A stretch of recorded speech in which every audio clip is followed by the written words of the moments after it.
No one could calm the wild dragon young. Until a human engineer walked in with his lunch. The Pyelian dragon hatchlings were the terror of Galactic Station Nexus-7. Their cries ricocheted through the xenobiology sector, sharp and panicked, a constant reminder that 6 living legends were slowly wasting away behind reinforced glass. Inside the primary containment habitat, robotic arms tried for the 100th time to slide nutrient packs into the enclosure. For the 100th time, they were met with hissing, flaring nostrils and baby jets of searing flame. Hit that subscribe button and tap the bell icon so you never miss our latest uploads. From the observation room, Dr. Zara Voss pressed a scale blue palm to the transparent barrier. Her amber eyes watched the chaos with a mixture of fear and professional fury. The dragons were still small, no bigger than Terran house cats, but their iridescent scales, needle-sharp teeth, and unpredictable temper made them far more dangerous than their size suggested. "I said adjust the vapor mix, not watch it," she snapped. Her assistant, an insectoid Zeridi named Tix, flicked his antennae and hurried to comply. "Doctor, sedation levels are already at the upper edge of safe exposure. Any further increase risks long-term respiratory damage." Voss made a short, rattling noise deep in her throat, the Venadian equivalent of a frustrated sigh. 3 weeks, Tix. 3 weeks of refusal to eat. The hatchlings won't accept nutrient solution, won't interact with our handlers, and attempt to incinerate every automated device that gets close. Their stress markers are off the charts. If this continues, their systems will simply shut down. Behind them, a cluster of scientists and administrators watched, each face reflecting a different brand of worry. At their center stood Station Director Carvin, a tall, broad-shouldered Corvin whose graying fur and cybernetic eyes spoke of old battles and bad memories. "If the clutch dies under our care," Carvin said, voice a low rumble, "we lose more than specimens." The Pyelian matriarchs entrusted those eggs to us as a test of faith. Their extinction here would be a diplomatic catastrophe. Voss gestured sharply toward the chamber beyond the glass. Inside, one particularly reckless hatchling spat fire at a feeding arm until the metal glowed. "We've tried everything. Simulated Pyelian environments, recorded calls, holograms of adult dragons, consults with specialists from half the known galaxy. Nothing gets through. They hatch too early, without proper imprinting. To them, everything is a threat. Request a Pyelian handler," Tix suggested carefully. "They would know what to do." "The nearest Pyelian world is 6 weeks away at maximum FTL," Carvin growled. "These hatchlings won't last 6 days without food." And the matriarchs were explicit. "This is a test of our competence as potential allies." No hand-holding. Silence fell, heavy and absolute, broken only by the muffled shrieks of the starving hatchlings. Nexus-7 itself floated beyond the observation window like a giant, angular jewel in the dark. Crystalline spires and metal arcs formed the crown of the Interstellar Alliance's most advanced research station, hovering in neutral space between 3 major galactic powers: the analytical Venadians, the hive minds Aridi, and the militaristic Corvin Empire. For centuries, these species had kept the peace not with fleets, but with labs. Nexus-7 was their shared miracle. Right now, it contained a problem none of their science could solve. The door to the observation room slid open with a soft hiss. A human stepped in, almost apologetically. He wore a gray maintenance jumpsuit, one shoulder smudged with grease, toolbox slung casually in one hand. His badge read Miles Harper, and his expression said he knew he was somewhere he probably shouldn't be. Sorry," he said, lifting a small tablet in one hand. "Got a work order. Environmental regulator in this sector's flagging as overheated. I can come back, but the system keeps yelling at me." Carvin didn't bother to hide his irritation. "This area is under emergency lockdown. Human. Maintenance can be rescheduled." Miles didn't retreat. His gaze had already been pulled past the director to the window, to the 6 glittering shapes darting through the artificial terrain. "Are those," he breathed, stepping closer, "dragons?" Pyelian draconoids, Dr. Voss corrected automatically. Extremely rare, on the brink of critical failure, and currently not your concern. Miles barely heard her.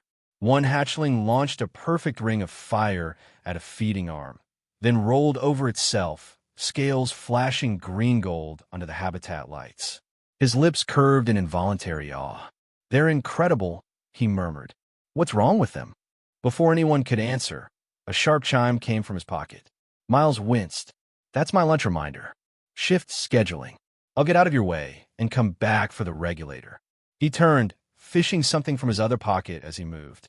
Thin foil crinkled. The rich smell of toasted bread, melted cheese, ham, and spicy mustard began to seep into the air. Half the aliens in the room recoiled. "What is that odor?" Tix asked, mandibles twitching between fascination and horror. "Lunch," Miles said, unwrapping his sandwich fully. Grilled cheese with ham. Extra mustard. Comfort food. But through the glass, something changed. Every dragon hatchling froze mid-movement, mouths still parted in mid-hiss. 6 sleek heads lifted, nostrils flaring, as if someone had hit pause and then dragged a slider all the way into focus. Then, like they'd rehearsed it, the entire clutch burst toward the observation window, pressing their snouts and claws against the transparent wall, eyes blown wide, pupils locked onto one single point. Not at Miles. At his sandwich. Tix's antennae shot straight up. "By the void," he whispered. Dr. Voss hurried closer to the glass, for eyes widening in disbelief. The hatchling's flame jets had sputtered out. No snapping, no frantic thrashing. Just intent, shaking hunger, and laser-focused attention. "For the first time since hatching," she said slowly, "they're showing interest in something that isn't an object to destroy." Carvin's cybernetic eye whirred as he zoomed in on Miles and the food in his hands. "What exactly are you holding, technician?" Miles blinked down at the sandwich, as if surprised it had become the center of a galactic crisis. "Like I said, grilled cheese, ham, spicy mustard. Nothing fancy." Voss tapped data into a console with quick, precise movements. "Whatever it is, the hatchlings are clearly reacting. Look at their vitals.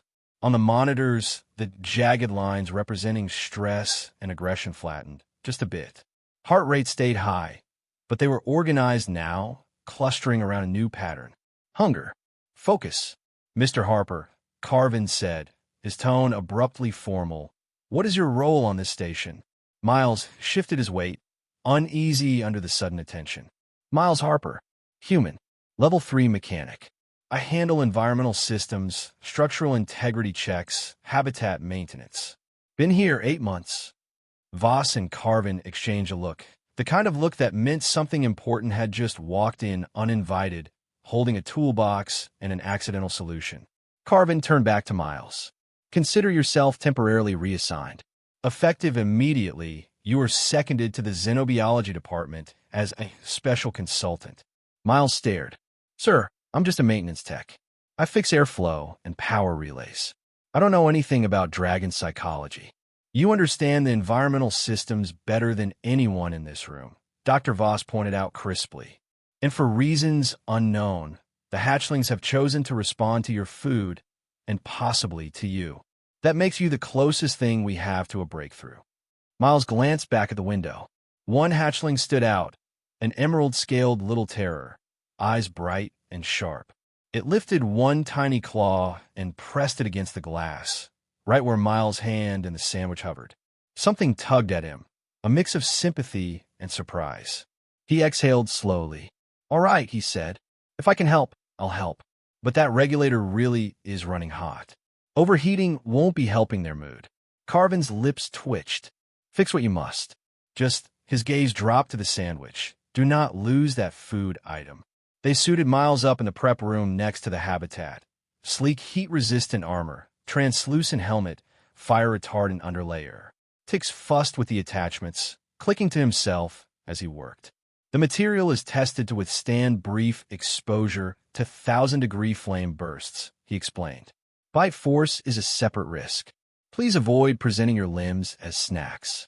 Miles swallowed. "I was hoping not to get eaten today." On a nearby table, The sandwich sat in a transparent containment box while a cluster of scanners hummed around it. Molecule breakdowns and chemical signatures filled the air above in glowing text. Fascinating, Dr. Voss murmured. Dairy proteins, fermented grains, cured meat, and the mustard, strong sulfur compounds. The smell profile is unusually robust. It's a grilled cheese, not a superweapon, Miles said weakly. My mom used to make these when I was a kid, and I'd had a bad day. Comfort food. Comfort. Voss tasted the word, thoughtful. Interesting. We've been formulating their nutrients for efficiency. Perfect balance of proteins, vitamins, and trace elements, but no complexity. No sensory weight. Maybe that's the problem, Miles said. You fed them what their bodies need, not what their brains want. Where I come from, sick kids don't ask for a balanced nutrient paste. They want soup and bread that smells like home. Dr. Voss looked sharply up at him, eyes suddenly bright with the click of a new idea. We've treated this as a purely biological failure. But imprinting is as much emotional as physical. They're terrified, disoriented, and everything around them smells like sterile lab equipment. Tix's mandibles clacked in excitement. And then something walked in that smells like memory, association, warmth, or just cheese, Miles muttered, but he understood what they were saying. The dragons hadn't reacted to nutrient packs or carefully engineered formulas. They'd reacted to the exact smell that meant safe to a human. Director Carvin stepped into the prep room, filling the doorway with his bulk. Observation team is ready. We'll be monitoring. Your objective is simple. Get them to eat something and avoid being burned to death. Comforting, Miles said under his breath. Voss handed him a sleek device the size of a coin. Neural translator. It won't give you full telepathy. They're far too young, but it may help us interpret their emotional states. Place it behind your ear. Miles did as instructed. The world stayed the same. Okay, he said. Let's meet the babies. The inner door cycled open with a hiss, and Miles stepped from sterile prep room into the dragon's world. The habitat was astonishing. A miniature alien valley under artificial sunlight, all jagged black rock and rust-colored plants, with pools of thick, bubbling fluid here and there. The air had its own scent, hot stone metallic tang, the faint echo of ozone from recent flame. The sandwich container felt ridiculously small in his gloved hand.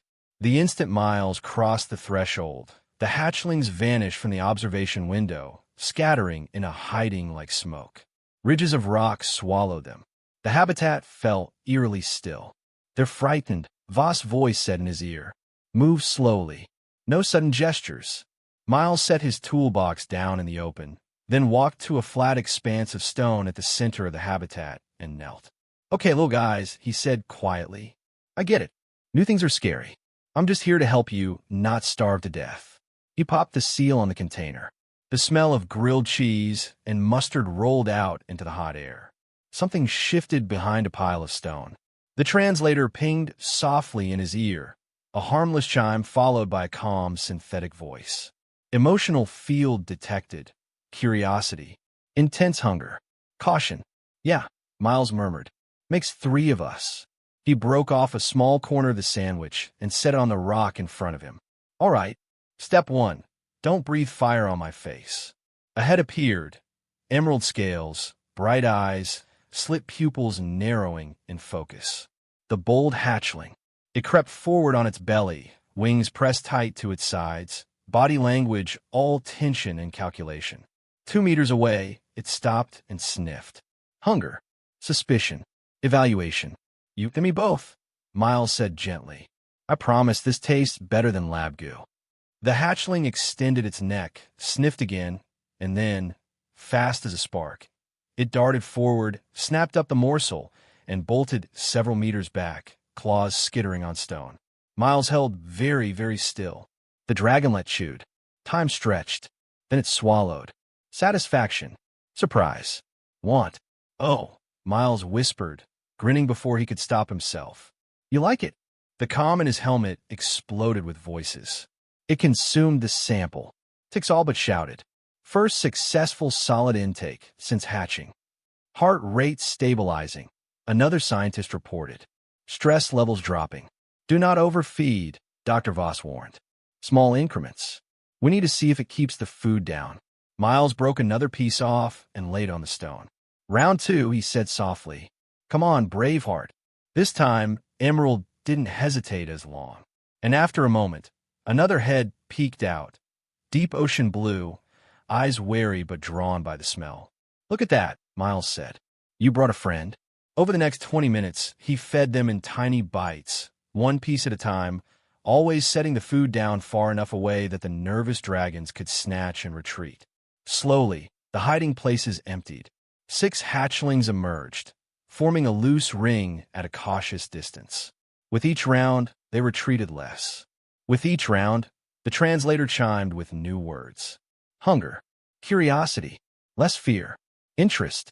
The emerald hatchling now sat barely a meter away, watching Miles' hands with fierce concentration. Its scales shimmered in shades of green and gold. When he placed the next morsel down, he hesitated. Okay, he murmured. Level up time. Instead of laying it on the rock, Miles held the food in his open palm, arm extended, palm up. Carvin's voice cut in immediately. Harper, that is unapproved and unnecessarily risky. How about heat-proof gloves? Miles replied, not taking his eyes off the dragonlet. And if they're going to trust me, at some point I have to trust them a little too. The emerald hatchling stared at his hand, then at his face. Something passed between them. Something that even without the translator, Miles could feel, a tension-filled weighing of risk against need. Desire. Conflict. Calculation. Fair trade, Miles whispered. Food for trust. After a long moment, the hatchling surged forward. Tiny hot teeth brushed Miles' glove as it snatched the morsel and hopped back. Not all the way this time, just half a meter. It ate while watching him, pupils thin slits of focus. Triumph. Tentative trust. Reassessment. Good job, Miles said softly. See? Not so scary. Behind the glass, the room had gone quiet. Alien scientists, battle-hardened directors, and high-clearance observers all watched one ordinary human do what their best tech could not. He fed them the last bits until the sandwich was gone. 6 dragon hatchlings sat in semicircle around him, no longer frantic or feral, bellies finally holding something more than fear and fumes. Then they all realized the food was finished. Disappointment hit like a wave. Frustration. Need. Confusion. Miles lifted both hands, palms empty. I know. That's all for now. I'll bring more tomorrow. Promise. He gestured toward his forgotten toolbox. In the meantime, I really do need to fix your thermostat. You've been stuck in an oven. He stood slowly and crossed the habitat toward the embedded control panel. To Voss' amazement, the dragons didn't scatter. Emerald followed. Tix hissed into the comm, remarkable. They are shadowing him. Minimal aggression. High curiosity.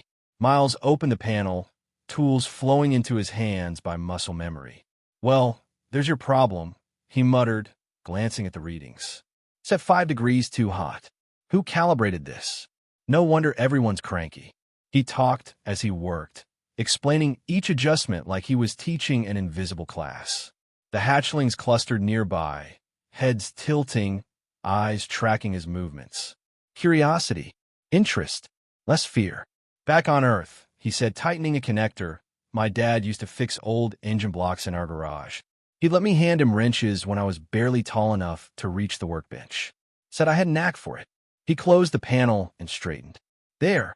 Temperature will start drifting down to ideal over the next hour. He turned and nearly bumped into Emerald, sitting right behind him. The hatchling looked up, utterly unafraid now. Recognition sat in its gaze. Miles swallowed and slowly extended his hand, palm up, empty. No food this time, he said quietly. Just me. The comm crackled with anxious warnings, but he ignored them. The hatchling considered him. Then, gently, it stretched forward and pressed its warm snout to his fingertips. The contact lasted a heartbeat.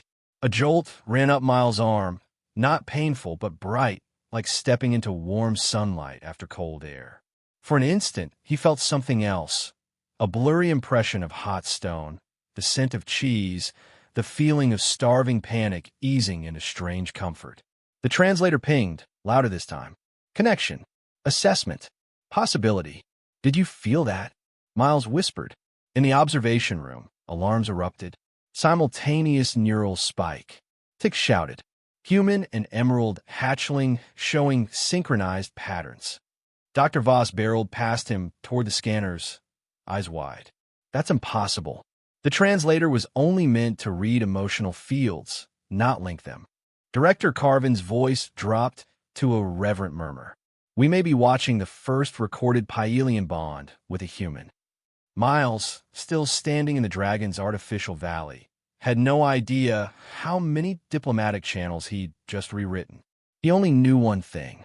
When a hatchling touched him, it had felt like someone on the other side of the fear had finally whispered back. The door closed behind Miles with a soft hydraulic sigh, separating him from the hatchling's habitat and returning him to the nervous chaos of the prep room. In seconds, he was surrounded. Dr. Voss, Tix, 3 xenobiology interns, 2 administrators who hadn't been invited but showed up anyway, each talking over the others as they unlatched his protective suit. Extraordinary neural coherence. First emotional stabilization event. The imprinting signature resembles early Pyelian bonding.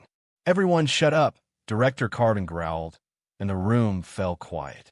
Carvin studied Miles' face with his good eye, then the other, his cybernetic lens, zoomed in sharply. Mr. Harper, how do you feel? Miles blinked. Hungry. Tired. A little weirded out? That green one. Emerald Specimen Alpha, Dr. Voss corrected. Sure. Emerald A. When it touched my hand, he hesitated. Felt like a warm shock, but not pain. More like someone whispered an emotion at me. Voss's 4 eyes glittered. Describe it. Miles frowned, searching for words.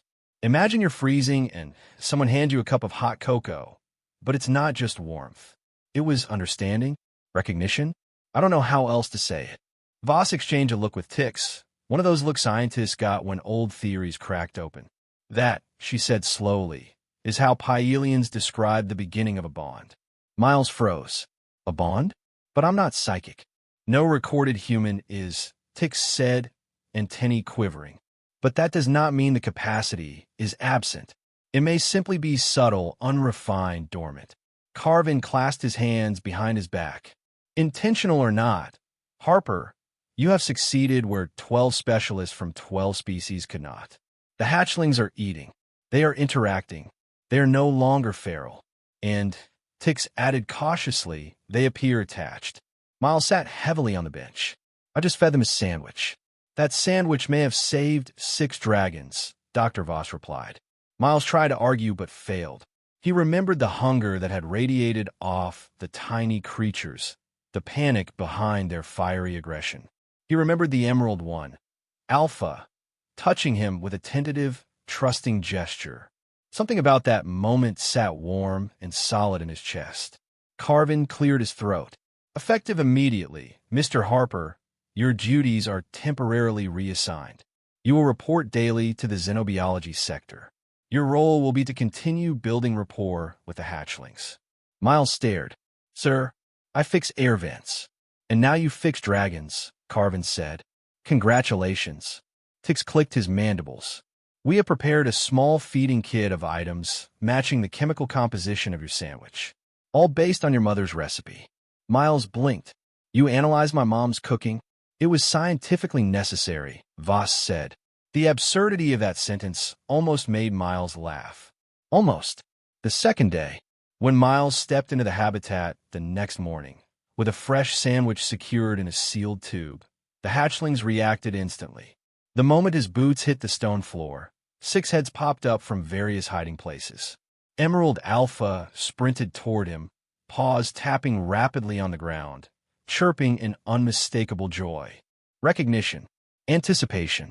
Welcome, pinged the translator softly. Well, hey there, Miles said, cheeks warming despite himself. Miss me? The hatchlings formed a loose semicircle around him, still cautious, but not afraid.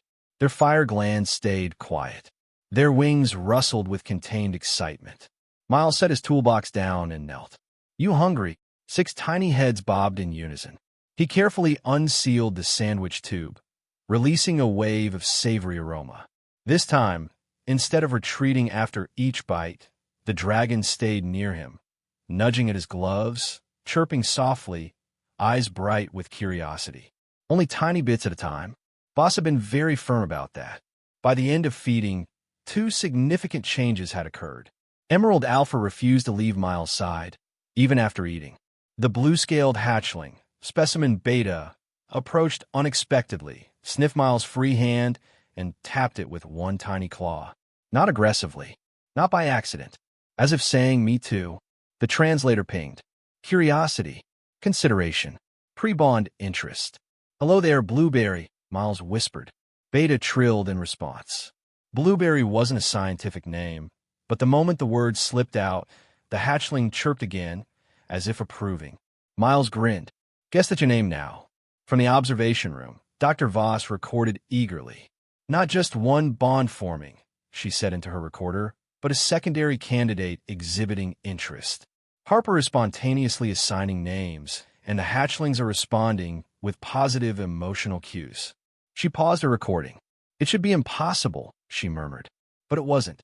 A week of change. By the end of the first week, everything had transformed. Miles arrived early every morning with fresh, comfort food-inspired treats. Ember, Alpha, but he called her Ember now, waited for him at the central rock like a loyal shadow. As days passed, Ember's growth accelerated. Her scales shone brighter, her flame jets became more controlled, and her overall health shot upward. The others, Sapphire, Beta, Rusty, Gamma, Sterling, Delta, Violet, Epsilon, and Onyx, Zeta, followed Ember's lead. They learned the feeding order. They played without aggression. They approached Miles freely. They allowed touch. They chirped happily when he worked on the habitat. The translator chimed constantly with trust, comfort, anticipation, belonging, and sometimes, particularly with Ember, warmth, joy, shared calm. It was subtle, quiet, but unmistakable. A beginning bond. Something ancient. Something sacred to Pyelians. Between a human and dragons. An emerging ability. On the 8th day, something new happened. Miles was adjusting the habitat humidity regulators when he felt a sudden, sharp feeling in his mind. Not his own emotion, but something like a flash of alarm. He turned instantly. Ember stood behind him, wings half spread, staring at the bubbling pool nearby. "What is it?" He stepped closer. Inside the pool, a loose panel had slipped into the thick liquid, dissolving quickly. If the dissolution spread to the sensor mount, the whole habitat would spike temperature again. Miles knelt quickly. "Good catch, Ember." The little dragon chirped proudly. The translator pinged. Alertness. Protection. Wanting to help. Miles stared at Ember. "You warned me." Before anything happened, Ember bumped her head gently against his arm. Voss, observing through feed, whispered, "Her telekinetic sense is emerging early," and directed toward him. Tix murmured, "The bond is accelerating." Miles wasn't sure what that meant scientifically, but emotionally, it felt like trust, shared awareness, a quiet link between them. Strange, but right. The news that shook the station. The next day, as Miles prepared to leave the habitat, his comm pinged. "Mr. Harper," Dr. Voss said, voice unusually tense. "Please report to the observation room." Miles followed. Inside he found Voss, Tix, Carvin, and several unfamiliar high-ranking officers gathered around Holoscreen. Carvin spoke first. "We have received an urgent transmission from the Pyelian Dominion." Miles' stomach dropped. "Oh no." "Oh yes," Carvin said grimly. "Word of your success has reached them." Miles, "Saturday, are they angry?" "No," Voss said. "Worse," Tix whispered. Carvin folded his arms. "They're suspicious." Miles blinked. Suspicious of what? That humans hid psychic abilities from their diplomatic records. Miles choked on his own breath. "I don't have psychic abilities." "Try telling that to the Pyelian matriarchs," Voss said. "They're dispatching an ambassador, along with a truth seer." Miles paled. "A what?" "A telepath," Tix said. "A very powerful one." Carvin placed a heavy hand on Miles' shoulder. "They arrive tomorrow, Mr. Harper." "Tomorrow?" Miles yelped. "The matriarchs do not like mysteries," Voss said. Miles put his head in his hands. I'm going to be mind-scanned by alien dragon wizards. Carvin coughed once. Essentially, great. Preparations.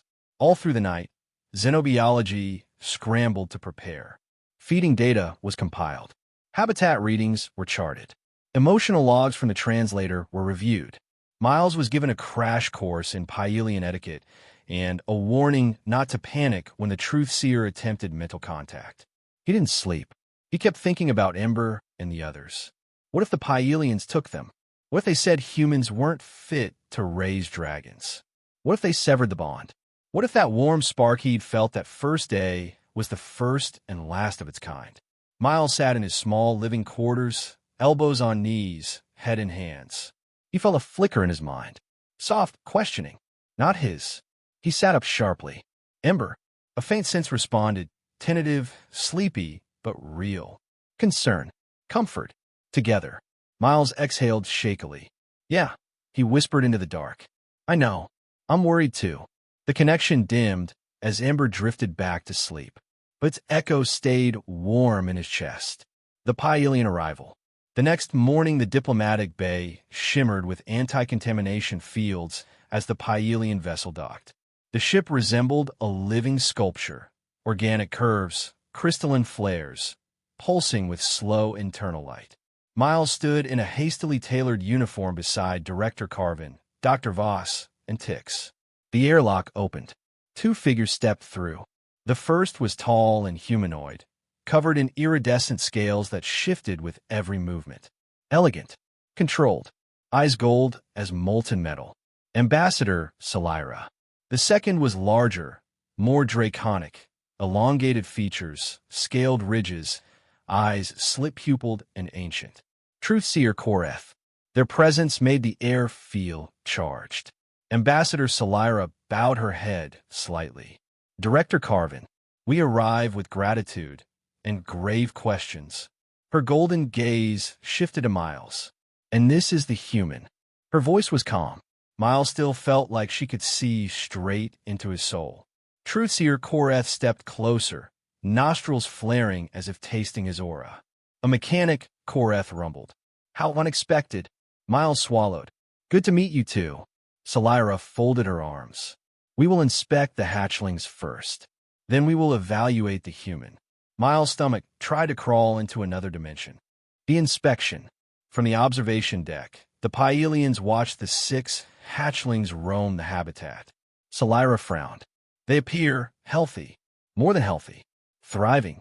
It is all thanks to Mr. Harper, Dr. Voss said. Miles wished she wouldn't. Sapphire chased an insectoid feeder drone. Sterling practiced telekinetic lifts with pebbles. Onyx successfully vanished from sight, reappearing near the back wall like a shadow come to life. Ember sat on the central rock, waiting for Miles. Truthseer Koreth tilted his head. The Emerald One watches him with primary guardian recognition. Salira turned sharply. Impossible. Pyelian dragons do not bond with off-species minds, much less with species lacking psychic architecture. Actually, Tix said nervously, we have measured something. He pulled up a hollow display of synchronized brain patterns. Salira went still. This cannot be. Koreth's eyes narrowed. It can. Enter Miles. Carvin's voice came through Miles' earpiece.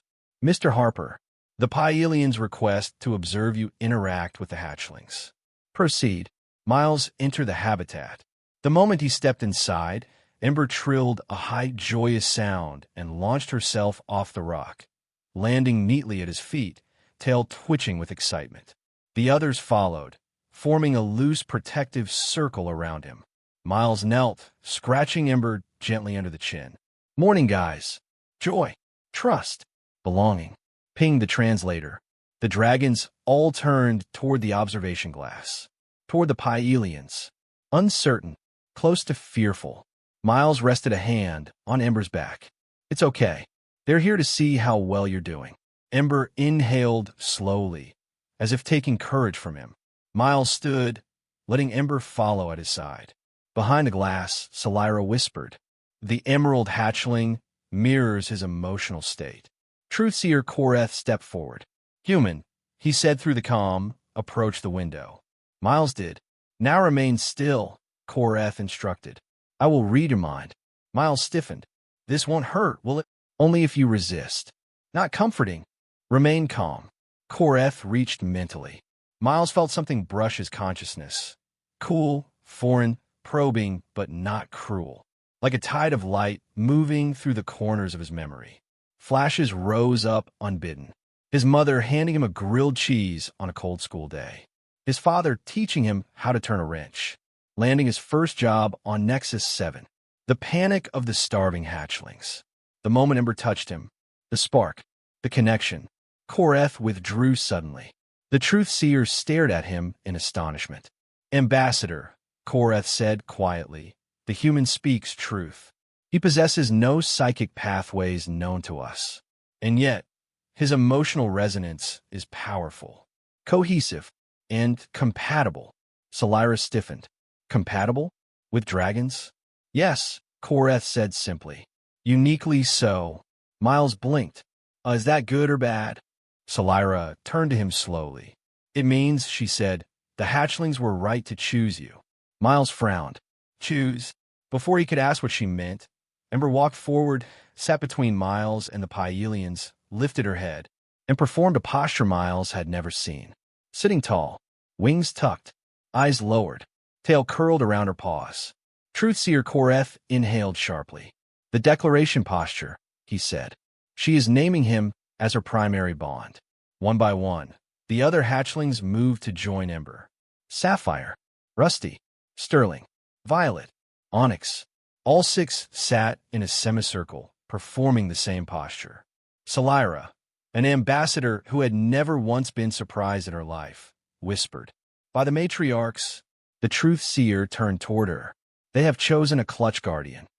Solyra stared at Miles. A human. The verdict. The Pyelians conferred privately in their musical, resonant language. Minutes passed. Miles remained kneeling among the hatchlings, Ember leaning warmly against his side. Finally, Solyra turned back. Mr. Harper, she said, what has happened here is unprecedented.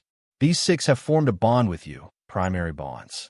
To break them now would cause lasting psychological damage. Miles' heart hammered. So what does that mean? It means, Solyra said formally, the Pyelian Dominion recognizes your role.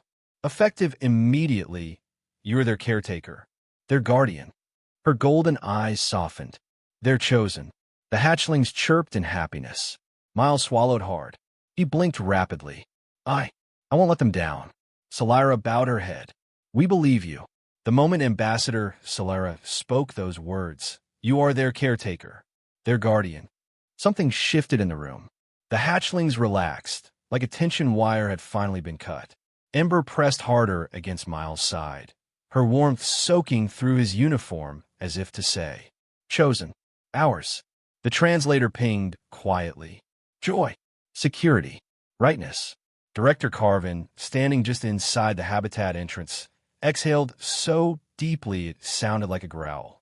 On behalf of Nexus-7, he said, we accept and will support this arrangement fully. Solyra's golden gaze moved to him. This arrangement is experimental. The matriarchs are not known for risk, but to separate a bonded clutch from its guardian would be cruelty. Her eyes slid back to Miles. And we are not cruel. Miles swallowed. Thank you, he said. The words felt small compared to the moment. Truthseer Koreth stepped closer, careful not to spook the hatchlings. To Miles' surprise, Ember didn't back away. She watched the Pyelian warily, but didn't hiss or flare her wings. Human, Koreth rumbled. You understand that this bond changes your life? There is no casual way to be a clutch guardian. Miles looked down at the 6 dragons gathered around him. 6 pairs of bright eyes. 6 tiny bodies that had once been nothing but panic and pain. Now, they were, well, his. I get it, he said quietly. I used to be responsible for air filters and coolant lines. Now I'm responsible for 6 baby flamethrowers that can read my feelings. Seems like an upgrade. Ember chirped, and the translator obligingly rendered. Amusement, affection, agreement. Solyra's lips curved slightly. They find your humor pleasing. Glad somebody does, Miles muttered, but he couldn't help grinning. Briefing aftermath. Back in the observation room, the atmosphere resembled controlled chaos. Data streams floated in midair. Diplomatic protocols updated in real time. Somewhere, Carvin's admin staff were probably rewriting 3 treaties. Salira stood at the center, hands clasped behind her back, tail swishing slowly in thought. "Let us be clear about the facts," she said. "The dragons survived because this human approached them not as specimens, but as frightened children." Tix's antennae quivered. "With grilled cheese." "With emotionally resonant sustenance," Salira corrected. Then, after a beat, "Yes, with grilled cheese." Dr. Voss flicked through scans. Once he made contact, their cortisol analogs decreased. Their heart rates stabilized. Social behaviors emerged within hours. The initial touch between Ember and Miles triggered synchronized neural firing we've only ever seen in Pyelian bonds. Humans were categorized as low psionic, Carvin said. Barely any measurable extrasensory output. "Your instruments," Koreth replied, "were not designed to detect what these dragons respond to." He turned to Miles. "Emotional resonance. That is what you project. Not thoughts, not images. A coherent field of feeling, strong enough to wrap around these young minds and say safe." "So," Miles said slowly, "I'm basically a walking comfort blanket with a wrench." "That is not inaccurate," Koreth replied.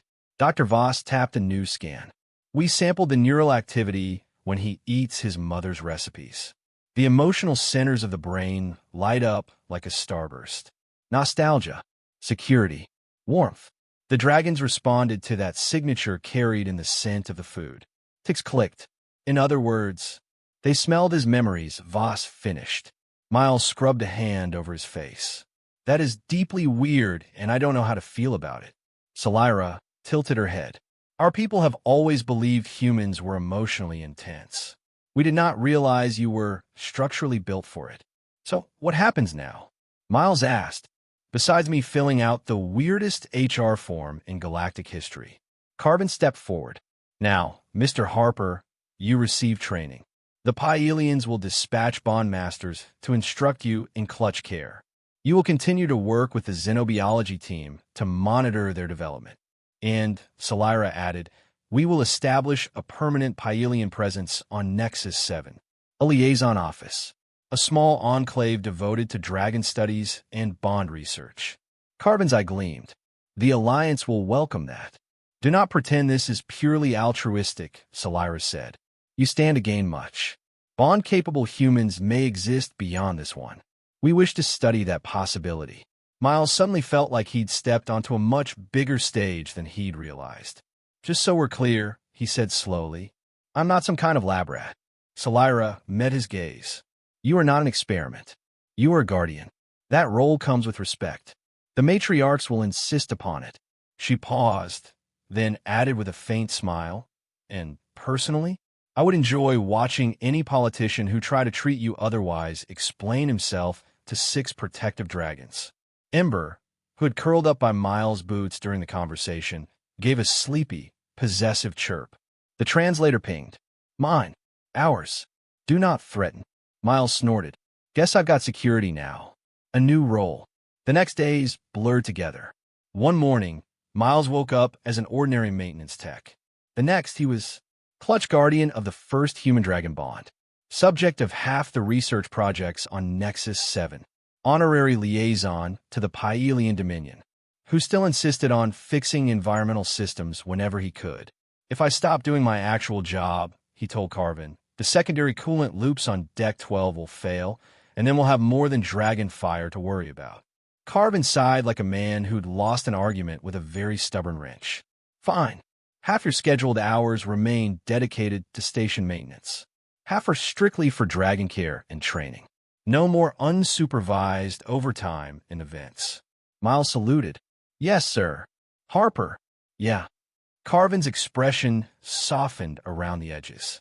"We're proud of you, even if you did do it by accident." Miles rubbed the back of his neck. "Best accidents I've ever had. Life in the habitat."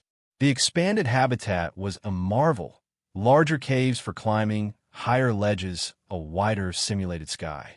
heated currents for eventual flight practice, pools adjusted for safe telekinetic training, and, at the center of it all, a simple flat rock where Miles usually sat. Ember claimed that spot by default. When Miles wasn't there, she curled up on it with an air of patient ownership, tail wrapped around her legs, eyes occasionally flicking toward the door as if willing it to open. Sapphire liked to perch on the highest reachable ledge and watch everything like a quiet sentry. Rusty spent as much time near the access panels as he did with the others, often trying to help by nudging tools with his snout. Sterling practiced moving pebbles with invisible force. Violet would wander near observation ports, watching passing technicians with intent, sympathetic eyes. Onyx liked shadows. Too much. Sometimes even the monitoring drones lost him. Days developed a rhythm. Morning. Miles arrived with nutrient-approved comfort food variants. Ember bounded up to greet him first, followed by the others in their established hierarchy. Feeding became more than simple calorie intake. It became ritual. On time, trust reinforcement. Midday, training. Simple touch exercises. Emotional regulation drills the Pyelian bondmasters taught via hollow. Miles learned to breathe deliberately, to project calm when the hatchlings were overwhelmed, and excitement when trying to encourage exploration. Afternoon, habitat maintenance, and increasingly hatchling-assisted work. One day, while tightening a new heat regulator, Miles muttered, could really use a 3mm torque key. Before he could stand to fetch it, a small blue claw nudged his elbow. Sapphire had dragged the exact tool across the floor. Miles blinked. How did you? The translator pinged. Perceived thought. Desire to help. Pattern recognition. Sapphire blinked slowly, clearly pleased with himself. Another day, Rusty gingerly picked up loose screws and placed them in orderly piles, chirping in satisfaction when Miles ruffled the small ridges on his head. Mechanical inclination, Dr. Voss observed from the control room. Remember that, ticks. Gamma specimen shows pronounced interest in tools. Already noted, Tix replied. Bond deepening. With Ember, the bond moved beyond pinged words. Sometimes, when Miles sat quietly with her curled against his side, he didn't need the translator at all. Emotions flowed between them like a slow, warm tide. If he walked into the habitat feeling annoyed about a busted intake fan on Deck 7, Ember's scales would bristle faintly. She'd poke him with her snout, insistently.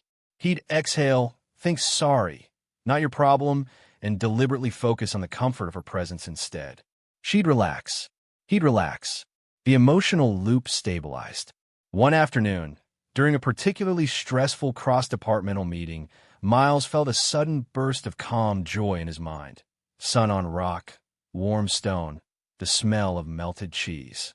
Ember, sending reassurance from across the station.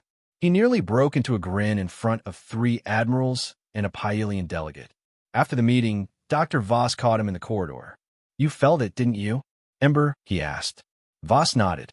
Our sensors picked up low-level coherence between your neural activity and hers, even outside the habitat. So long-distance mood support, Miles said. Great. I've basically got a therapy dragon. Do not let the Pyelian matriarchs hear you call a sacred draconic bond an emotional support pet. Voss warned, deadpan. Miles snorted. Fair. Science and politics. Of course, not everyone was thrilled. Whenever an unprecedented event shakes a carefully balanced galaxy, politicians appear like fungus. Some humans wanted to classify the dragons as strategic assets. Some Venadians wanted to model emotional resonance as a weaponizable field. Some Corvin generals saw aerial cavalry in their mind's eye. A few Zaridi hive nodes wanted to study whether multiple humans could bond to a single clutch for collective defense. Salira shut most of that down with one pointed broadcast to the Alliance Council. Dragons are not your war machines, she said. They choose. They bond. We will not see them shackled as tools. Any attempt to coerce or weaponize this phenomenon will end negotiations immediately. Miles watched that speech from the observation room, Ember's head resting in his lap. Do you think they'll listen? He asked quietly. Ember sent a flicker of impression, Solyra standing unafraid in front of giants. The feeling that she was small but unbendable. Respect. Trust. Miles exhaled. Yeah, I like her too. Behind him, Dr. Voss spoke softly. Right now, the only thing stopping certain factions from pushing for control over you and the hatchlings is the Pyelian insistence that bonds are sacred, and that if anyone tries anything, Tix added, 6 dragons and an entire dominion will object strongly. Miles ruffled Ember's scales. Guess we'll just have to prove that cooperation is worth more than control. HFY wasn't always about humanity being strongest. Sometimes it was about humans being stubborn enough to pick kindness when fear would be easier. Lessons from Pyelian bondmasters.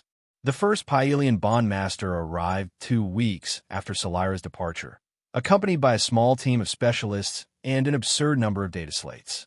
Her name was Thessa, and she greeted Miles with a bow that radiated calm authority. You are untrained, she said, untidy in your thoughts, loud in your feelings, but your bond is strong. Thanks, Miles said. I think. Thessa's pupils narrowed in amusement. We will teach you to shape that loudness, so you do not crush them with it as they grow stronger. The training was not what Miles expected. No dramatic telepathic rituals. No chanting. No weird crystals. Just breathing. Focus. Intention. Dragons listen to what you feel, Thessa said, perched on a cushion in the expanded observation hall while the hatchlings slept. If your emotions are tangled, the signals they receive are tangled. When you are calm, they can be calm. When you are certain, they can be brave. So if I panic, Miles said, they panic. If you panic and do not manage it, Thessa corrected. Bond does not mean they become your reflection. It means they feel your storms as well as their own. Miles took that seriously. He practiced controlling his reactions when Ember startled him with an unexpected burst of flame. He learned to channel his frustration into deliberate problem-solving instead of letting it spike. He learned to turn fear into alertness rather than paralysis. In return, the dragons learned faster too. Ember began to send clearer concepts, not just warm or safe, but images. A rock, a tool. The general sense of you forgot this when Miles left his wrench behind. Sapphire seemed to hear mechanical problems. Twice, he nudged Miles toward panels he hadn't noticed were overheating yet. Rusty's flame jets evolved into precision lines. Thin streams hot enough to slice through designated training plates, but gentle enough not to scorch the ground. Sterling's telekinesis strengthened. Small rocks became larger stones. Eventually, under supervision, he lifted a hovering practice disc carrying Violet, who squealed in alarm then delight. Violet, for her part, developed an uncanny sense for other people's feelings. When a researcher had a terrible day and tried to hide it behind professionalism, Violet toddled over to nuzzle their hand gently, radiating soft comfort. Onyx learned how to disappear from every sensor. Security hated that. Miles secretly loved it. Shadow mode. He'd whisper, and Onyx's eyes would gleam before he faded into the background like living darkness. The Alliance reacts. Reports flowed back to the Alliance Council and Pyelian matriarchs. Human emotional resonance confirmed as a novel empathic signature. First multi-dragon, single human bond stable and thriving. Dragons showing atypical but promising development under human influence. Some worried humans would corrupt dragon culture. Some worried dragons would overwhelm humans. Most, though, couldn't deny the results. 6 hatchlings who should have died in panic and starvation were instead healthy, growing, and increasingly well-adjusted. Ambassador Solyra sent a private message to Miles, which Dr. Voss passed to him with a faint smile. The hollow flickered to life. Miles Harper, Solyra said, her tone less formal than before. When we first heard the human mechanic had bonded with our dragons, I expected disaster. Instead, she paused, expression softening. I find myself hopeful. Do not let that go to your head. Miles laughed. Ember, curled around his chair, lifted her head at the sound and sent a pulse of happy proud his way. I won't, he said, even though the message wasn't live. But thanks. Solira's projected image continued. We will be watching with interest, not with suspicion, with curiosity. Dragons choose deeply and rarely. The fact that they chose a human mechanic says something about your species. She smiled very slightly. It suggests that humans may be far more compatible with our fire-hearted children than we once believed. The message ended.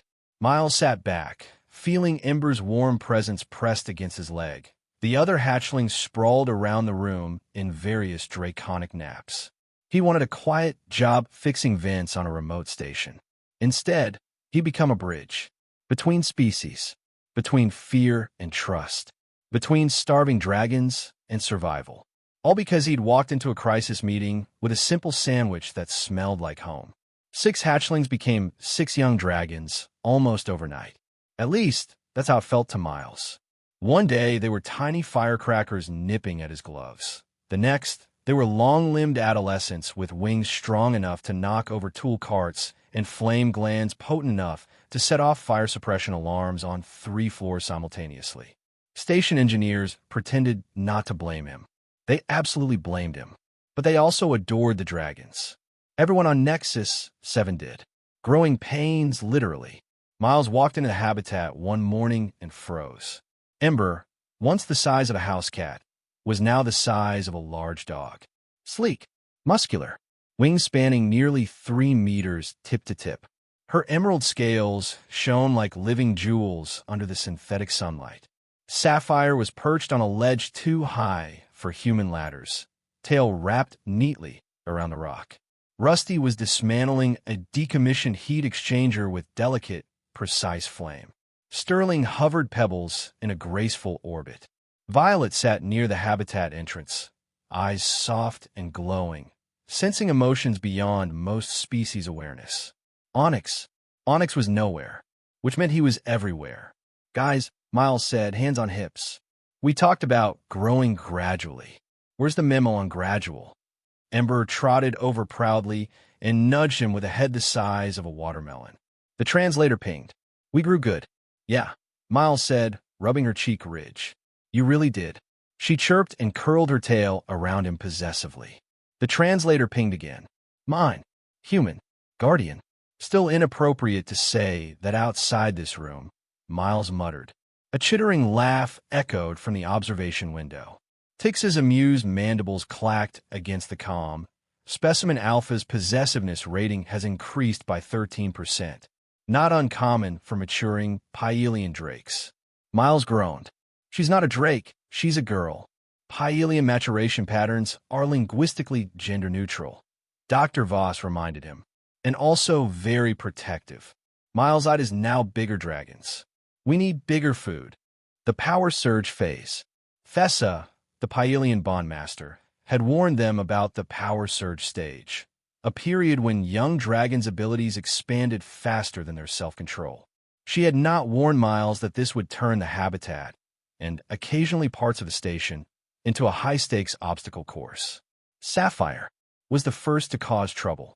Miles was repairing a coolant bypass when Sapphire suddenly appeared beside him, pupils dilated. Hey buddy, what's up? Miles asked. Sapphire nudged a vent panel, whining softly. Translator. Heat wrong. Danger coming. Miles blinked. What do you mean, danger? The bypass valve chose that moment to rupture. Miles dove aside as superheated steam burst from the pipe. Sapphire reared back, wings flaring, and exhaled a narrow beam of ice-blue flame, the kind Pyelians used only under intense focus. The icy jet hit the valve, flash freezing the steam and sealing the breach long enough for Miles to slam the emergency override. He stared. You just cryo-flamed a coolant leak? Sapphire chirped proudly. Helped. Bonded. Miles threw his arms around the dragon's neck. You're amazing. Sapphire preened for an hour. Rusty's breakthrough wasn't subtle. Miles walked into the habitat to find 3 maintenance drones lined up neatly in a row. Rusty stood in front of them, chirping commands like a drill sergeant. The drones obeyed. When Rusty barked a sharp call, they rotated in unison. When he hissed, they extended repair arms. When he whistled, they executed a synchronized diagnostic routine. Tix nearly fainted from excitement. Gamma specimen has developed root-level control harmonics. He is communicating with mechanical systems using resonant flame frequencies. So Rusty can tell robots what to do? Miles asked. Rusty chirped. Translator. Robots listen. Robots good. I lead. Oh stars, Miles muttered. We've created a dragon foreman. Sterling. Sterling took telekinesis to a whole new level. During training, Thessa placed a training platform, a floating disc, on the ground. Lift, she commanded. Sterling narrowed his eyes. The disc rose smoothly. Higher. The disc ascended. Add a passenger. Miles froze. Wait, passenger. Before he could protest, Violet hopped onto the disc, squeaking happily. Sterling chirped nervously, then concentrated, and the platform remained steady. Miles stared, dumbfounded. He's levitating his sister, inside a gravity-shifted environment. While nervous, Thessa nodded. Promising. Terrifying, Miles corrected. Violet. Violet's empathic sense expanded until she could detect emotions from entire corridors away. Crew members learned to expect a gentle nuzzle or soft trill every time they passed her observation window while feeling stressed. One day, a negotiator from the Vanadian Empire arrived on the station, visibly tense. Violet toddled over and placed her head softly on his knee. The Vanadian stiffened, then slowly, visibly melted. He ended up sitting cross-legged on the floor while Violet crawled into his lap, chittering soft, comforting sounds. His diplomatic stance afterward was shockingly cooperative. Alliance officials now booked Violet time as part of station tours. ONYX. Onyx didn't become more powerful. He became more terrifyingly stealthy. Miles lost track of him twice. Security lost track 17 times. At one point, he vanished from every heat signature and optical feed in the habitat for 4 hours. They found him later curled inside Miles' toolbox. Translator. Hi good. Shadow warm. Humans smell safe. Miles sighed 15 minutes straight. Embers of telepathy. But Ember changed the most. Her mental connection with Miles strengthened until he could feel her emotional field almost constantly. Not thoughts, just impressions. Warmth. Focus. Curiosity. Satisfaction. Pride. Sometimes when he was about to speak, she finished the emotional intent before he could form the words. One night, while Miles sat on the habitat observation platform writing maintenance reports, Ember approached quietly and placed her forehead lightly against his. A spark passed between them. Not shocking, not overwhelming. Soft, gentle, like a light brushing across his awareness. Images formed, not clear pictures, but impressions layered with sensation. Warm stone under sunlight, the smell of cheese, a sense of safety, a sense of him. His chest tightened. You see me, he whispered. Ember trilled. The translator pinged. You feel good. You kind. You home. Miles didn't trust his voice. He simply wrapped his arms around her large neck and held on. Science, diplomacy, and dragons. With every day that passed, the wider galaxy grew more interested. Delegations requested visits. Scientists demanded access. Politicians wanted proof. Academics published 20 papers a week. The Pyelian matriarchs sent regular messages of curiosity and awe. Nexus-7 had become the center of an interspecies revolution. And at the heart of it all, a human mechanic who still had grease on his sleeves. The Alliance Council meeting. 3 months after the Bond event, Miles was summoned to the station's Grand Council chamber. He expected a briefing. He walked into a spectacle. Holographic displays floated above the central platform. Ember breathing perfectly controlled flame rings. Sterling levitating an entire cart. Sapphire detecting microscopic heat leaks. Rusty reprogramming drones with flame frequency codes. Violet soothing a frightened child during a tour. Onyx vanishing mid-step into shimmering shadow. Representatives from 18 species stared at him as though he were the galaxy's newest miracle. The Corvin ambassador, a battle-scarred warrior, leaned forward. Mr. Harper, what does a human of no psychic record form 6 simultaneous bonds? Miles glanced helplessly at Ember, who sat beside him, tall and proud. They chose me, he said simply. I just gave them food, safety, attention, and they gave me trust. The room murmured. Miles continued. I didn't do anything special. Any human could have done it. We were built weird. We feel things too strongly. We hang on to the emotions tied to food and family. Those emotions leave a trail. The dragons recognized that trail. Salira, who had joined via projection, smiled faintly. Humans love intensely. That intensity resonates. Dragons sense that. Miles shrugged. If the universe gives you baby dragons, you feed them sandwiches. A ripple of laughter echoed through the chamber. The first flight attempt. Back in the habitat, Ember approached Miles one morning with wings half-flared, gaze burning bright. Translator ping. Want learn. Air. Fly. Miles blinked. Fly? You? Now. Ember nodded firmly. The other hatchlings gathered behind her like a cheering squad. Dr. Voss' voice came over the speakers. Controlled flight practice is ahead of schedule. Thessa said calmly, let her try. Miles stepped back. Ember climbed the central rock. She braced, spread her wings, tensed. Okay, Miles said softly. I'm right here. Ember leapt.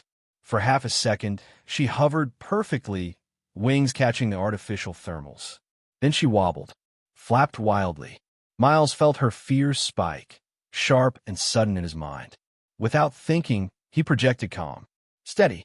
Ground. Safety. Ember steadied midair. Her wings stretched wide, and for the first time, she flew. A single circle, then another, growing smoother each second. Miles felt emotional joy radiate through him, hers entwined with his own. When she landed, she nudged her head into his chest with force that nearly knocked him flat. Translator. We fly. Together. Always. Miles' throat tightened. Yeah, he whispered. Always. A warning from the border.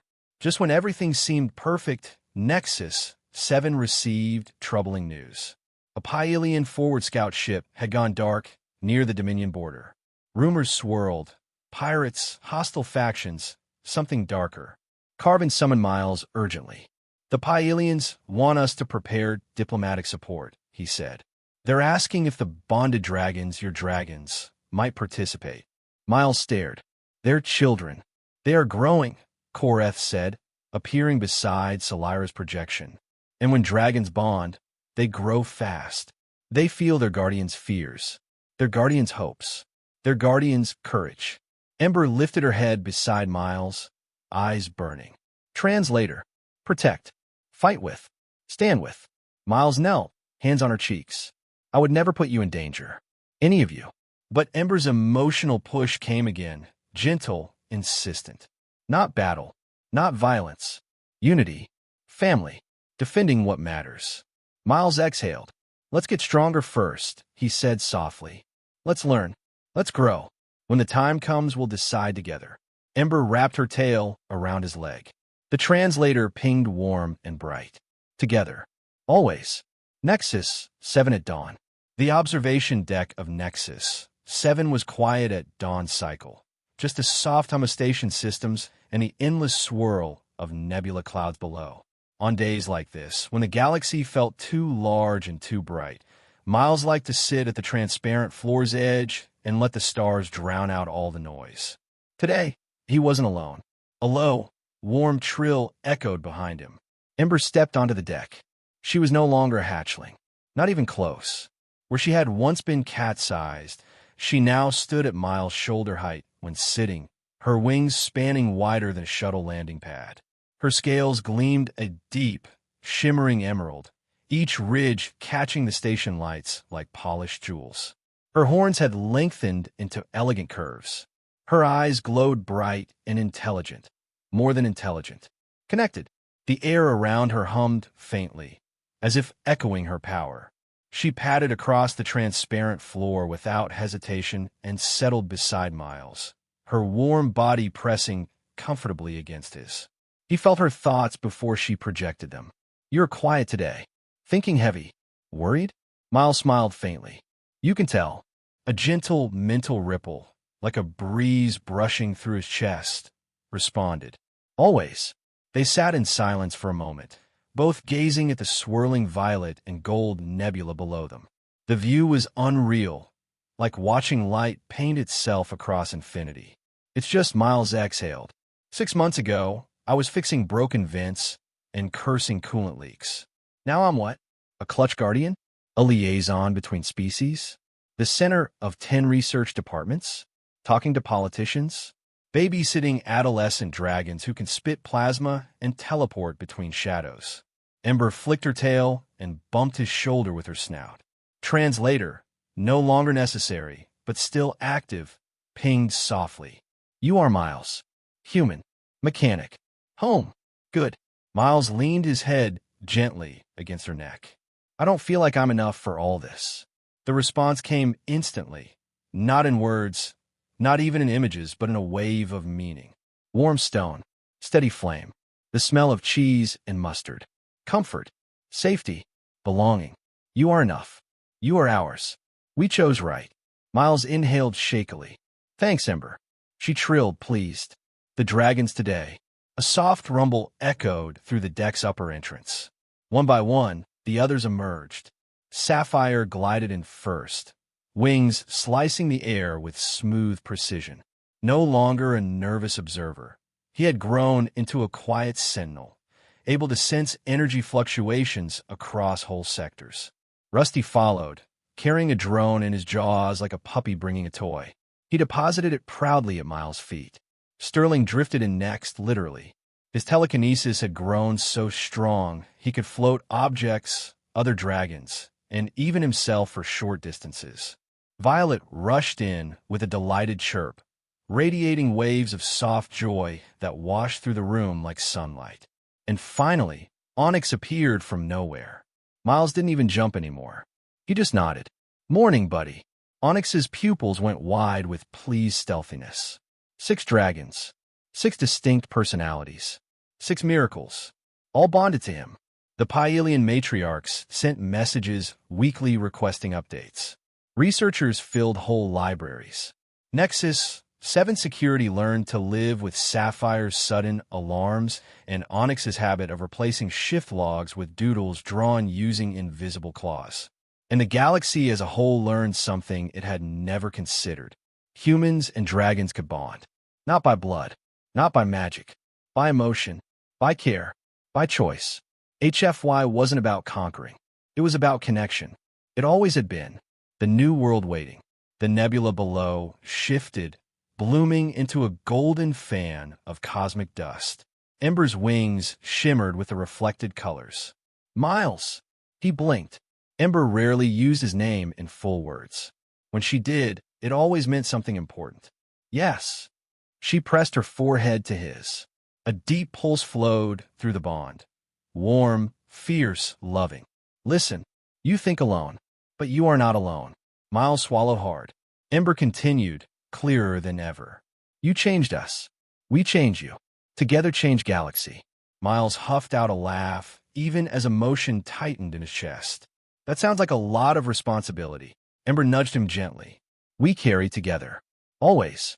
He wrapped his arms around her neck, feeling the heat of her scales, the steady rhythm of her breathing, the bond thrumming between them like a shared heartbeat.